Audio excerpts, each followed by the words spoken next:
Today on Locked On Phoenix Suns, one of, if not the, most encouraging wins of the Phoenix Suns season, 8 out of 10. We'll break down all the good stuff, and there was a ton of it next.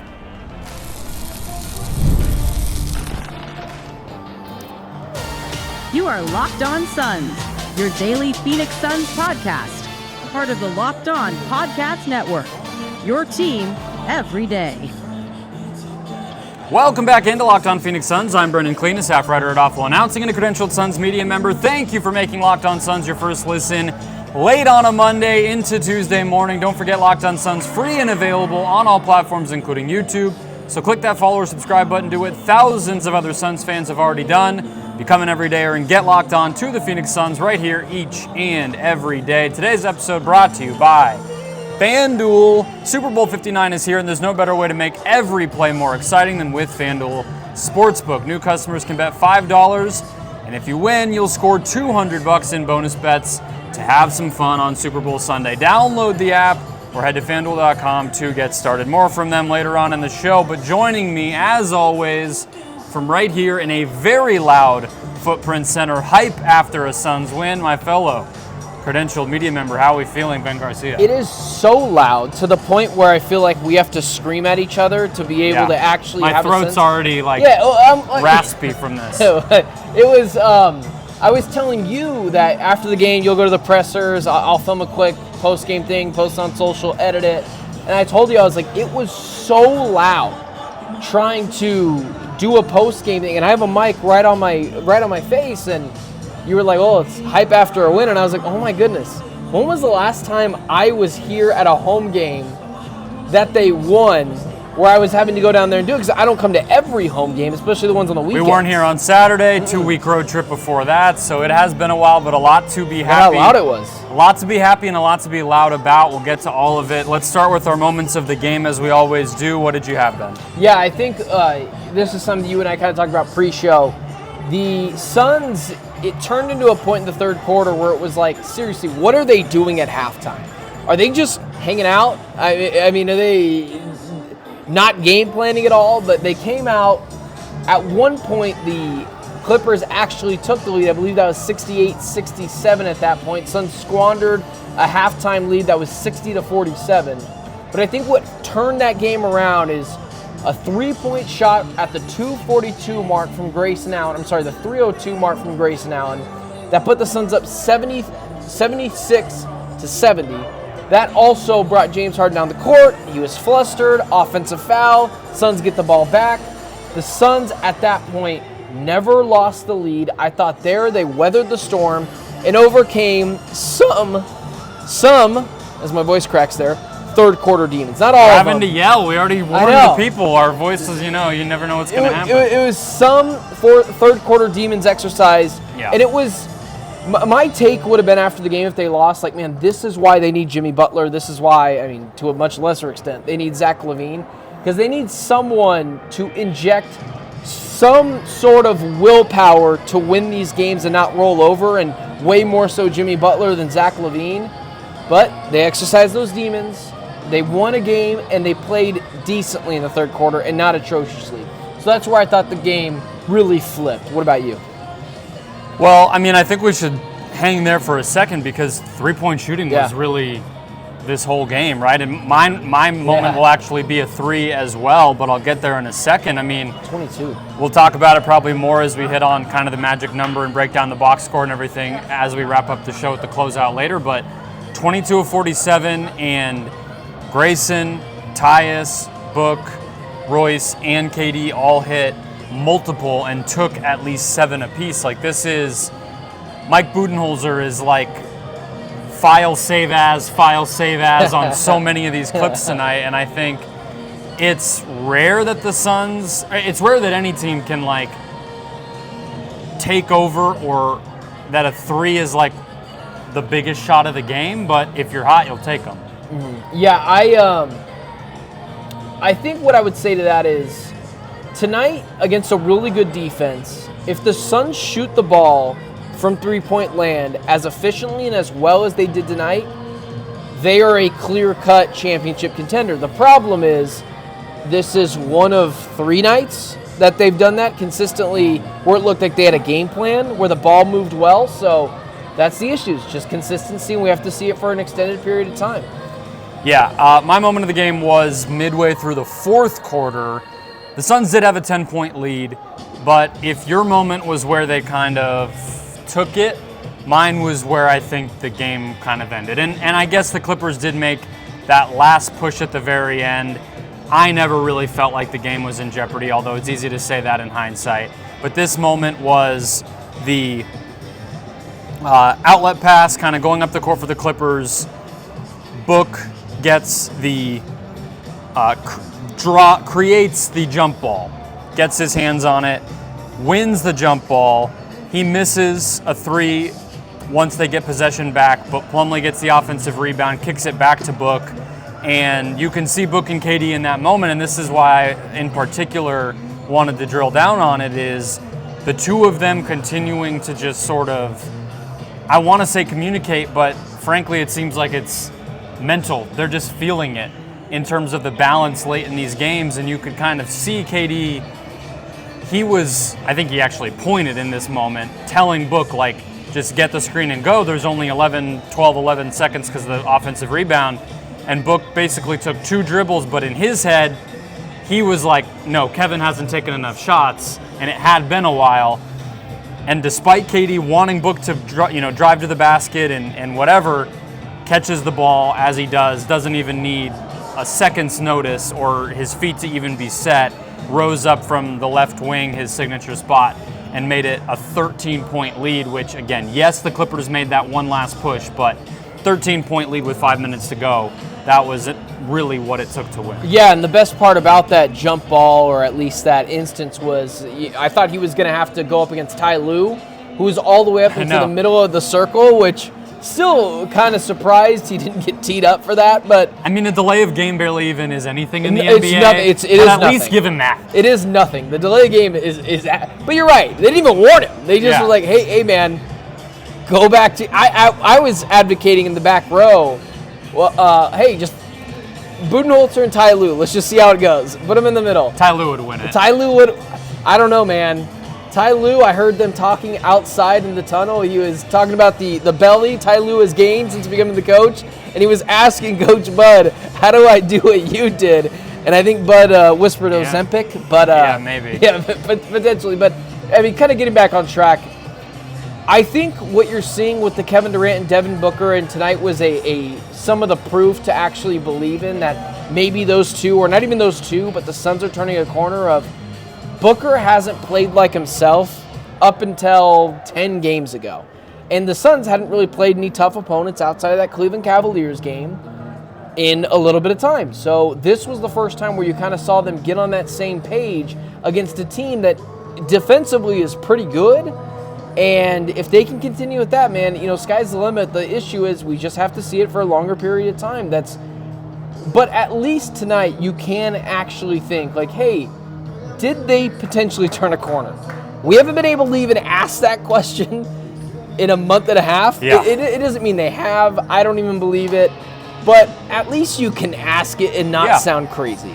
Well, that's where my lesson in the game is going to come from. I want to talk about keeping the momentum and why that has been such a roadblock for the past couple of seasons for this team. So we'll get there next.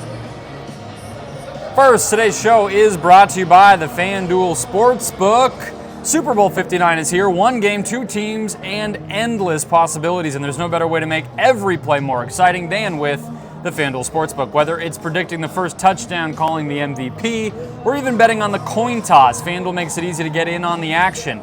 With live betting all game long, you can adjust your bets as the game unfolds and feel the thrill from kickoff to the final whistle.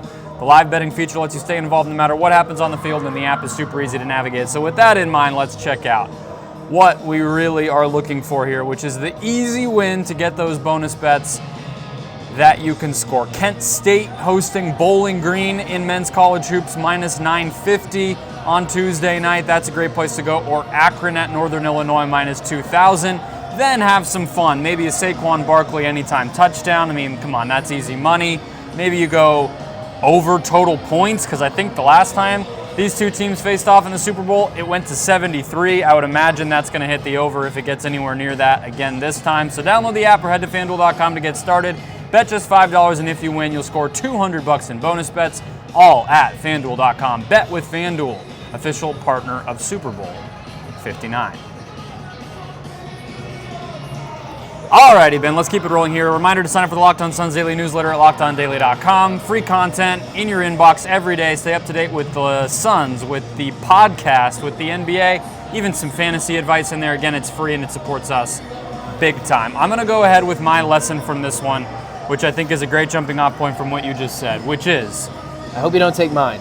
Well, I really hope you don't take mine. It might be a little bit of a combination, but it's not so much even necessarily like a huge lesson from this game, because they did it in this game. They played with energy and spirit, and you know, it felt like they were having fun playing together out there, and that's not always the case. So I tweeted a version of this on Saturday where I think you could have said the same thing, and you know, there's that clip that's gone around of KD like trash talking the Wizards, and obviously the Nick Richards 2020 pursuit was like a fun little subplot of the game. And I just want to say that this team they do find that joy when things are going well.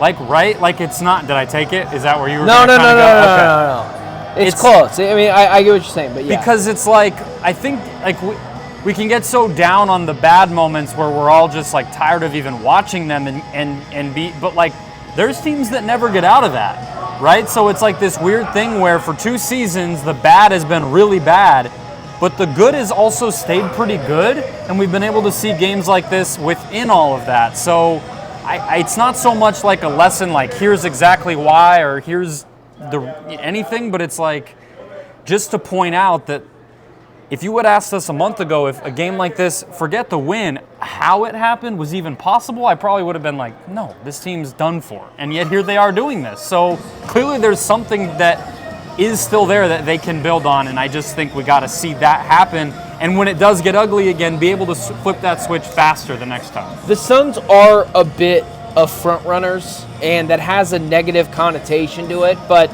it's just kind of been who they are over the past couple. It just kind of takes me back to that final 10 game of last season where the Suns went 8-2 and they impressed, and we all thought that they were going to do something in the playoffs, and then we found out that would be their last win in that 10-game span for the rest of the season.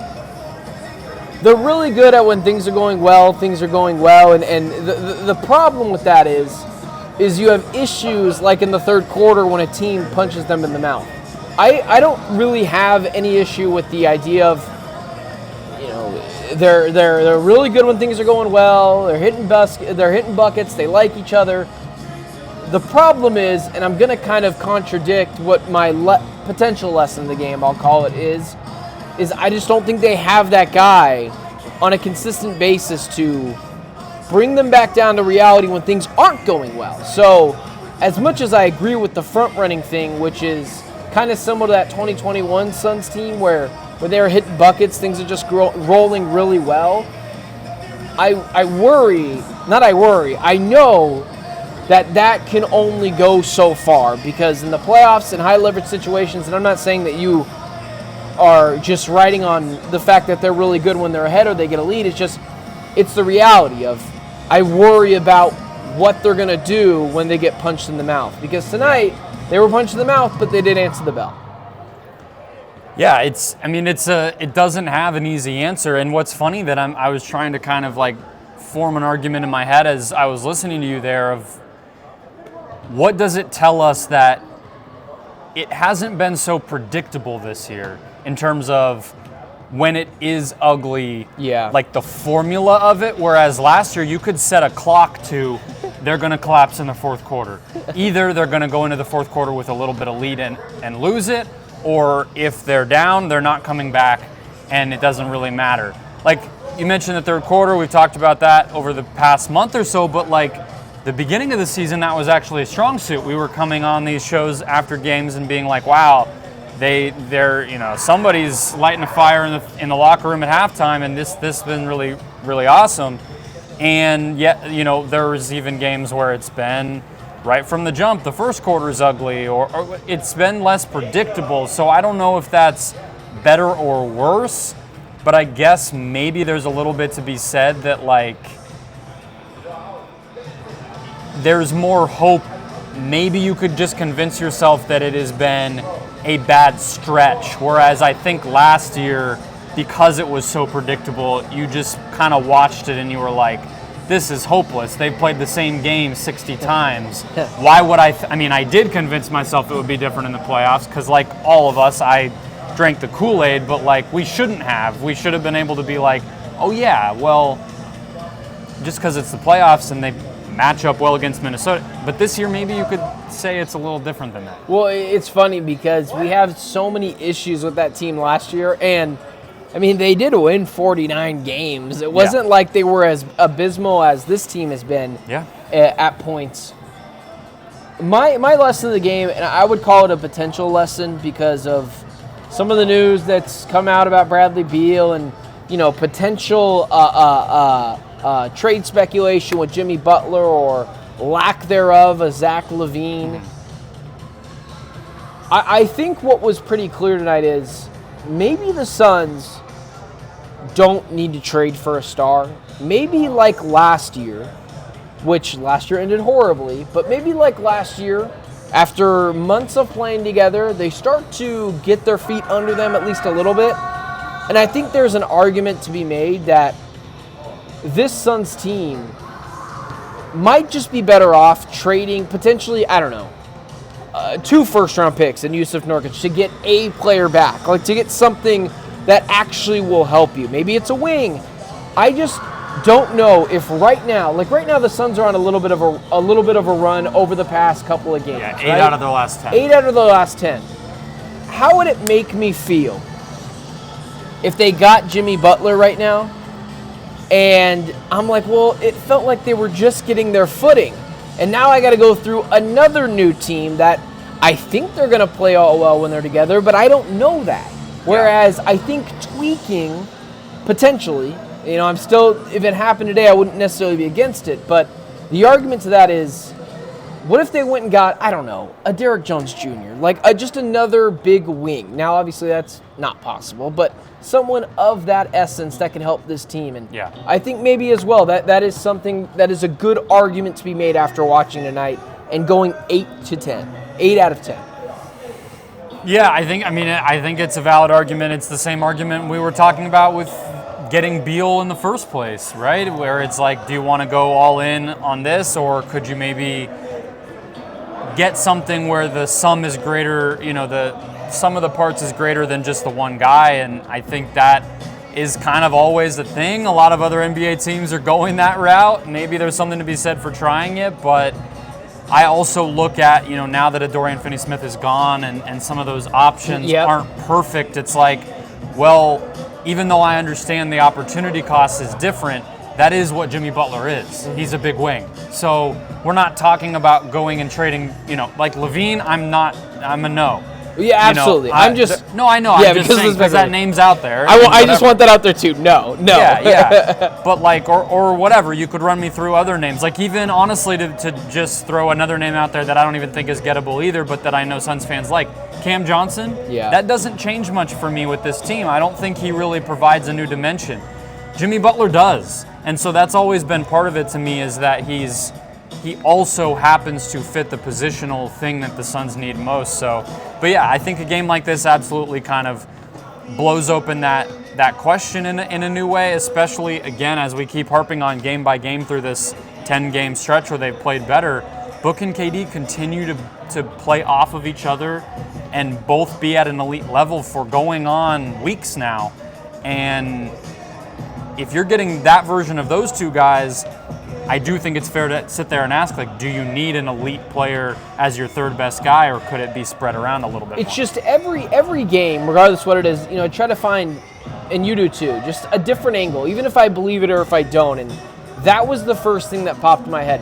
And the easy, and you said it, and I would probably agree with you, is he just fits what the Suns need. And I don't mean to turn this into a trade podcast. That's not what I want to do. But the easy argument to that is, Yeah, but it also ended really poorly with this group last year, and they're really small. But there is something to be said about continuity, and who knows? Maybe it's a Daniel Gafford type player, or I don't know, like PJ Washington type player that helps elevate you to the finals. Maybe it's not a Butler, but it was an interesting thought in my head for this team where I'm like, maybe they're just finally getting their footing, and it just took a really long time. Maybe. Big maybes. Let's break down how the Suns scored their points and who played in the closeout next. All right, closing out the show here. Again, I don't even think I said the score at any point during this podcast. That is a big mistake by me. 111-109, the Phoenix Suns beat the Los Angeles Clippers at home. And we'll break down the final components of that win. Really quick magic number for tonight that I just think has to be emphasized, Ben, is we talked about the threes in the first segment, but 22 of 47 is crazy. 47 is, one of the higher numbers you'll see all season. 22 makes, I believe, is a season high for this Suns team. But the crazy, opposite end of that is points in the paint, 24. The Suns scored 111 points, only 24 of them came in the paint, and they only got 11 free throws. So this was, yes, the threes, 66 points on threes, but a bunch of mid-range jumpers, and this is the game where you show people when they're like, the Suns can't win just taking jumpers, and then it's like, well, they kind of can. I think one of the things that you and I look forward to in this game, and it's something we haven't even talked about yet, is Nick Richards going up against Zubac. Well, Zubac ate the guy's lunch and regurgitated it and then ate it again. I mean, it was a very vivid image for everybody. Not great for your Tuesday morning drive. But either way, it was so bad at times that Richards didn't even play really in the closeout minutes of this game. That basically gets us to the bench mob vibe check rotation look, because that's where I was going to go too. I can't believe it just goes to show you that I feel like my comparison was really good. Like, I think Nick Richards is clearly better than what they had. Yeah. Because I think Nurkic was a flat tire, and I think Nick Richards is a spare tire. A spare tire is infinitely better than a flat tire, but I'd rather have a regular tire. Yeah. And Richards might just be in that better third of centers in the NBA, which is so much better than what they were at. But Zubac, who's a top-tier guy, a top 10 guy, is going to continue to exploit that. And I was surprised that Mason Plumlee, they felt more comfortable turning to him. Yeah, I was going to say, but he knows his weaknesses. Yeah, I mean, he did play with him, yes. I mean, the plus-minus is crazy. Plumlee played 26 minutes. The Suns won those by 22. Richards played 20 minutes. The Suns lost those by 16. That's a 38-point flip between the two centers. And Bud was asked about it postgame with regard to why he closed with Plumlee, and he said it was just a gut thing, really. Like, there wasn't something. Well, I mean, what do you want him to say? It's not like Plumlee went out there and shut Zubac down. I appreciate the authenticity. Yeah. I would agree with you. He didn't shut him down. No, but I do think that the level of physicality was a little bit more there with Plumlee, right? He did have, he had the one where he stonewalled Zubac at the rim. Yeah. He blocked the Mo Bamba 3. He had 3 blocks. I can't remember the third one. So I would say he had a more impactful game. Yeah, oh yeah. He only took 1 shot and made 0, but that adjustment worked. And I think it just continues to speak to what I feel like, I would give credit to Bud on, which is that he's not afraid to go with something to win games. He's not beholden to, we just gave up 3 second-round picks for this kid, and we made him our starter, so I have to, kiss his you-know-what in order to leave him out there. I'm going to go with Plumlee because we need to win games, and so there you go. We also got a taste of what a playoff rotation will look like for this Suns team. Now, it's January. Things are going to change. Things will look different in 10 days. I would anticipate that they're going to, exactly. They're going to make another trade. But it does, listen, Nurk.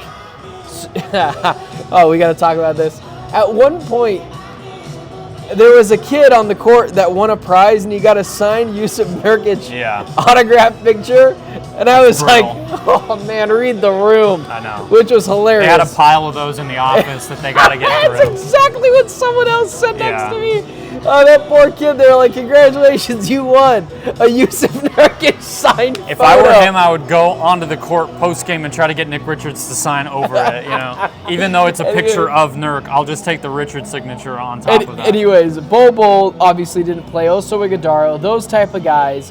Monte Morris didn't see the floor. All these guys didn't see the floor, and it was a very small sample size of what it could look like. And 40 minutes apiece again for Book and KD. Though. I was just going to skim over it. I really was. I mean, it's just going to be what it is. I mean, it's been 2 years of this. Unless they're playing a team and they can blow them out, which hasn't been, that's been few and far between. Which means they can't. They can't blow a team They're just out. going to be playing, 36 at least every single night. It's not sustainable though, man. And you know that. I'm preaching to the choir. It's not sustainable. I mean, we both grew up in these 7 seconds or less Suns where D'Antoni was playing Nash 50 minutes a night. And it didn't work out. The guys get tired, and that's just a part of the game that it is. Yeah. We've seen KD get gassed at times this season. Well, that's another reason why they got to make a trade, man, because they got to get someone. That is the appeal, right, of it at this point with the multiple firsts. If you can turn Nurk into somebody who can even play, and you just conjure up a rotation player out of nothing, that would go a long way for a team that I wouldn't call them thin, but they're thin at the position that Book and KD play, which is like wing forward. And the one thing about that to defend the Suns is a lot of teams are. A lot of teams are thin at the 3-and-D big wing position. Well, and not to... Just a hard position to get. Not to be negative, but it also is like they shouldn't be so thin at shot creator considering they're paying $50 million to a third guy who's supposed to be able to do that and took 8 shots tonight. Yes, he did have the big free throws at the end of the game. He had, a big 3 at one point, but Brad being this is another part of that. But that is obviously today it came out from Katz of The Athletic that he won't accept a deal to Chicago, which doesn't surprise me, which means you could probably write off Detroit as well. But he wasn't doing himself any favors. It was almost like Chicago was like, we don't really want you anyways. Yeah, Chicago had the TV on. They're like, okay. Chicago was like, cool. Yeah, exactly. All right, I guess. And I'm pretty sure they won tonight, actually. So they had an upset win. They beat the Nuggets tonight. So they're like, we're good. It wasn't necessarily like when Jimmy Butler said he didn't want to go to the Grizzlies. Grizzlies fans not happy about that, understandably so. When Chicago heard that, they're like, okay, cool, man. Sounds good. And so Beal's not doing himself any favors trying to ramp up his trade value going into the trade deadline. Oh, that would be the last thing to hit on in terms of the rotation is Royce started. Royce did start instead of Beal, which you had said, and I just thought it made more sense. Bud's explanation in this particular case was that gut feeling. In this case, he did have more of a thorough explanation. It was more about Royce getting to check Harden to open the game. He liked that because Royce, I think, closed the game early when they played the Clippers and did a good job against Harden. Obviously, the many playoff battles that those two guys had with Utah and Houston probably don't hurt either in terms of the familiarity. So maybe Brad could start like on Wednesday, but I kind of doubt it. I wouldn't move him from that role. I wouldn't go up and down. I mean, you're just asking for him to have 35 in the starting lineup and they somehow still lose, and then he's upset because he feels like he should be a starter. Old news, everyone knows what I'm going to say. I don't think Brad is washed. I still think he's very good. He just doesn't fit. The guy just doesn't fit here. And hopefully they can get off of him in whatever way, but it sounds like it's only going to be one way, and that's by probably Miami taking Beal or Milwaukee. So it's getting thin. Yeah. It is what it is. We'll have more on that tomorrow, I'm sure. A lot of things Suns, Wolves on Wednesday, and then a road game against the Warriors on Friday. Big week of actual basketball, but also a big week as the rumor mill continues to churn.